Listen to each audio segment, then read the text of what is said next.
நான் என் உடல்லேருந்து பிரிக்கப்பட்டேன். ஒரு ஆவியை விட மோசமான நிலையில் இருந்தேன். ஒரு பலவீனமான பேய் வாழ்க்கையை தான் வாழ்ந்துக்கிட்டு இருந்தேன். ஆனாலும் நான் உயிரோடு தான் இருந்தேன்.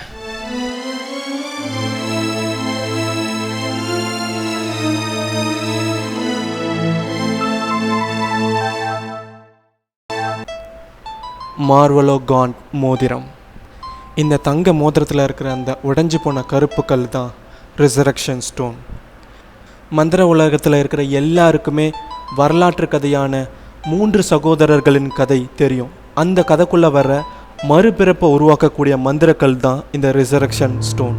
இந்த ரிசரக்ஷன் ஸ்டோன் பற்றி டெத்லி ஆலோஸ் கதையில் விரிவாக பார்க்க வாய்ப்பு இருக்குது. ரிசரக்ஷன் ஸ்டோனை முதல்ல வச்சுக்கிட்டு இருந்த வரலாற்று மனிதரான கேட்மஸ் கிட்ட இருந்து அடுத்தடுத்த பரம்பரைக்கு அந்த கல் மாறிக்கிட்டே வந்துச்சு. ஒரு கட்டத்தில் அது ஒரு மோதிரமாக காண்ட் குடும்பத்துக்கு வந்து சேர்ந்துச்சு. அந்த மோதிரத்தை வச்சுக்கிட்டு இருந்த மார்வலோ காண்ட், அதாவது டாம் ரிடிலோட தாத்தா, இறந்து போன பிறகு அவனோட மாமாவான மார்ஃபின் காண்ட் கைக்கு மாறுச்சு. டாம் ரிடிலோட அம்மா மெரவ் காண்ட் அந்த வீட்டிலேருந்து வெளியே போன பிறகும் மார்ஃபின் காண்ட் அதே வீட்டில் ஒரு பைத்தியக்காரனாக அந்த மோதிரத்தை வச்சுக்கிட்டு இருந்தான் பல வருஷமாக.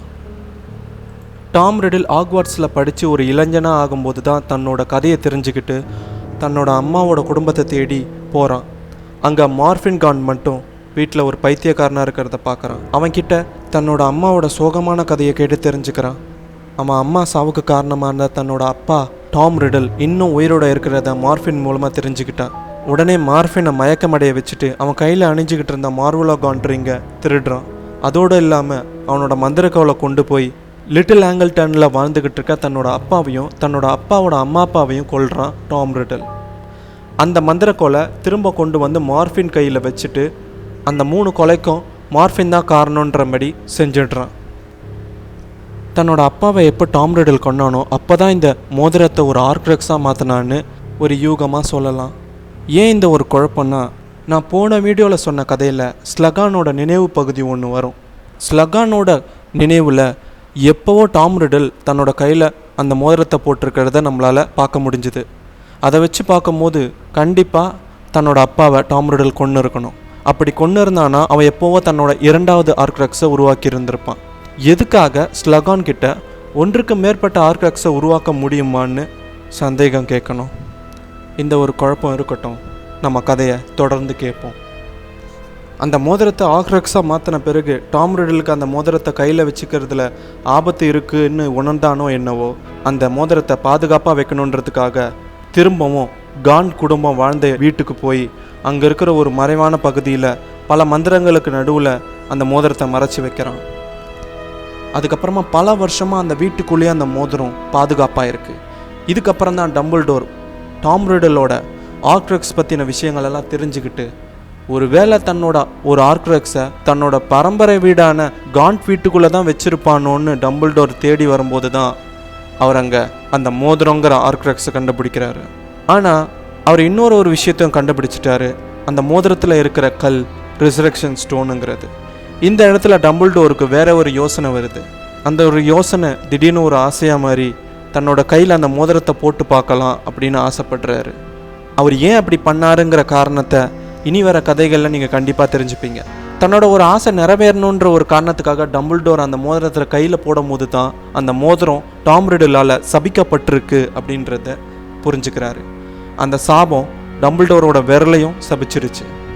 அந்த மோதிரத்தை அதுக்கப்புறம் எடுத்துகிட்டு போய் ஹாக்வார்ட்ஸில் இருக்கிற கிரிஃபிண்டோரோட வாழை பயன்படுத்தி அழிக்கிறாரு. அந்த அழிவின் போது தான் அந்த மோதிரத்தில் இருக்கிற அந்த கருப்புக்கள் விரிசல் விடுது. ஹார்க்ரக்ஸ் அழிஞ்சு போச்சு. ஆனால் அதால் பாதிக்கப்பட்ட டம்பிள்டோரோட விரலில் காயம் அதிகமாகிக்கிட்டே இருக்குது. இதுக்கப்புறமா தான் இந்த 6ஆம் பாகம் கதை தொடக்கத்தில் டம்பிள்டோர் ஹாரியை வந்து சந்திக்கிறாரு. அவன் மூலியமாகவே ஸ்லகானை ஹாக்வார்ட்ஸுக்கு திரும்ப கொண்டு வர வைக்கிறாரு. அதுக்கப்புறம் நடந்த விஷயம் எல்லாமே நம்மளுக்கு தெரியும். ஆனால் டம்பிள்டோர் சாகிறதுக்கு முன்னாடி இந்த மோதிரத்தில் இருக்கிற கல்லை எங்கேயோ ஒரு இடத்துல ஒளிச்சு வச்சுருக்காரு. அது எங்கன்றத அடுத்தடுத்து வர கதையில் நீங்கள் கண்டிப்பாக தெரிஞ்சுப்பீங்க. சலசார் ஸ்லிதரின் லாக்கெட். சலசார் ஸ்லிதரினோட லாக்கெட் ரொம்ப வருஷத்துக்கு முன்னாடி ஹாக்வார்ட்ஸை திறந்த 4 ஒருத்தரான சலசார் ஸ்லிதரினோடது. இந்த லாக்கெட் அவரோட அடுத்தடுத்த பரம்பரை கிட்ட மாறிக்கிட்டே வரும்போது கடைசியாக காண்ட் குடும்பத்துக்கிட்ட வந்து சேர்ந்துச்சு.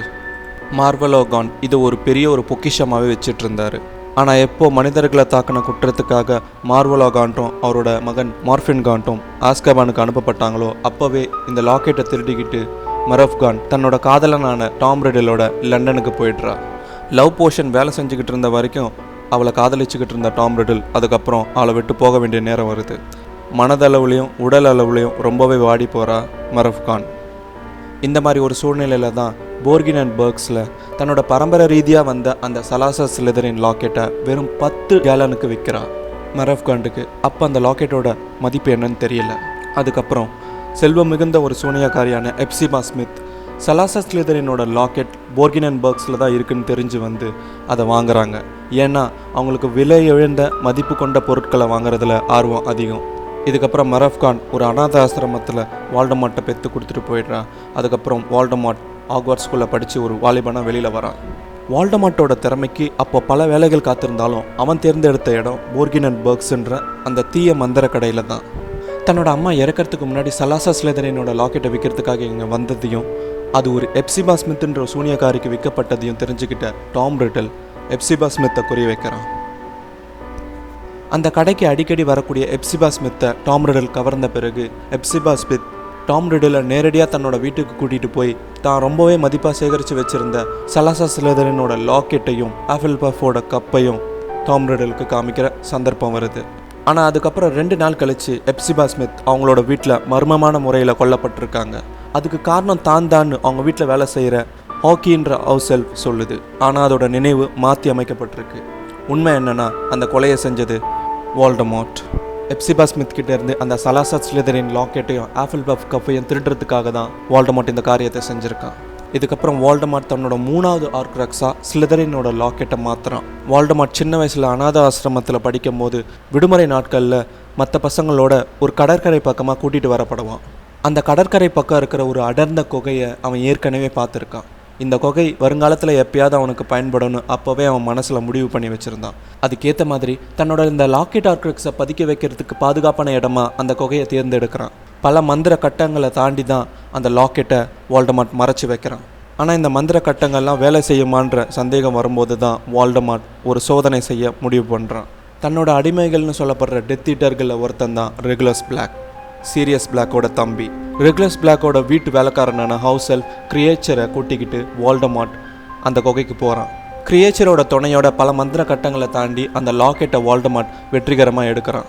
ஆனால் திரும்ப வர்ற வழியில் கிரியேச்சரை அங்கேயே விட்டுட்டு வந்துடுறான் வால்டமார்ட். கிரியேச்சர் தன்னோட சக்தியை எப்படியோ பயன்படுத்தி அந்த குகையிலேருந்து தப்பிச்சு வெளியே வந்து தன்னோட எஜமானான ரெகுலஸ் பிளாக்கை சந்தித்து வால்டமார்ட்டோட இந்த ஹார்க்ரக்ஸ் ரகசியத்தை சொல்லுது. அதுக்கப்புறம் எதனால் மனசு மாறினான்னு தெரியல, ரெகுலஸ் பிளாக் வால்டமார்ட்டையே எதிர்த்து செயல்பட முடிவு பண்ணுறான். அதன் விளைவாக கிரியேச்சரை கூட்டிக்கிட்டு அந்த குகைக்கு போகிறான் ரெகுலஸ் பிளாக். மந்திர கட்டங்களை தாண்டி அந்த உண்மையான லாக்கெட்டை எடுத்துகிட்டு அங்கே ஒரு பொய்யான லாக்கெட்டை வைக்கிறான். கிரியேச்சர்கிட்ட அந்த லாக்கெட்டை அழிக்க சொல்கிறான். ஆனால் திரும்ப வர்ற வழியில் அங்கே இருக்கிற ஏரி குளத்தில் இருக்கிற பேய்கள் கிட்ட அவங்க மாட்டிக்க வேண்டிய நிலைமை வருது. அப்போது ரெகுலஸ் பிளாக் கிரியேச்சர்கிட்ட அந்த உண்மையான லாக்கெட்டை கொடுத்து அனுப்பிட்டு அந்த பேய்கள் கிட்ட அவன் மாட்டி சாகிறான். வெளியில் வந்த கிரியேச்சர் தன்னோட எஜமானோட ஆனபடி அந்த லாக்கெட்டை அழிக்கிறதுக்காக பல முயற்சிகள் எடுக்குது. ஆனால் அதால் அந்த லாக்கெட்டை அழிக்க முடியல. ஒரு கட்டத்தில் அந்த லாக்கெட்டை சீரியஸ் பிளாக் வீட்டில் மறைவாக ஒளிச்சு வைக்கிது. அதுக்கப்புறம் பல வருஷங்கள் கழித்து ஹாரியோட 5வது வருஷத்தில் ஆர்டர் ஆஃப் தி ஃபீனிக்ஸ் ஆரம்பிக்கப்படுது. அப்போது ஹாரி தன்னோட நண்பர்களோட சீரியஸ் பிளாக் வீட்டில் சுத்தம் பண்ணுற வேலையில் இறங்குறான். ஒரு லாக்கெட்டை அங்கே பார்க்குறாங்க. அதுதான் அந்த வால்டமார்ட்டோட ஹார்க்ரக்ஸ்ன்னு தெரியாமலே அது ஒரு குப்பையில் போட்டுடுறாங்க. அதுக்கப்புறம் அந்த லாக்கெட் எங்கே போச்சு, இப்போ அது எங்கே இருக்குது, இதுக்கப்புறம் அது எப்படி அழிக்கப்பட போகுதுங்கிறத இனி வர கதைகளில் நம்ம கண்டிப்பாக பார்க்கலாம்.